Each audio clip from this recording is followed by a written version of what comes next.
Oh, ito po yung Naririnig ko yung Hindi naman ako. medyo Dito makinit lang pero ako. maganda naman. Yung kapatid ko nagsasabi dito sa Hmm. kwarto ko.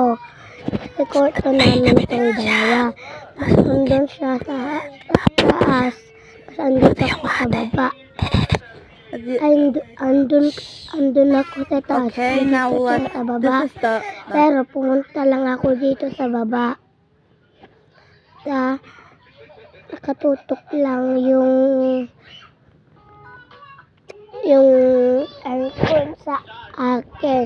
Kaya yung kapatid kong dito sa baba. Ay, dito na ako na lang. Pero yung kapatid ko, doon na lang sa taas kasi lalaki yung kapatid ko.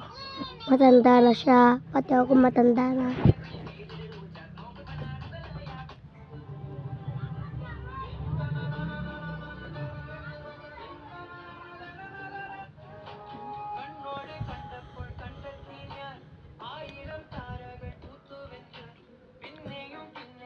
Okay. Hello po ulit. Ako Papa. po ito ulit. So, Papa. ito po yung kapatid nyo.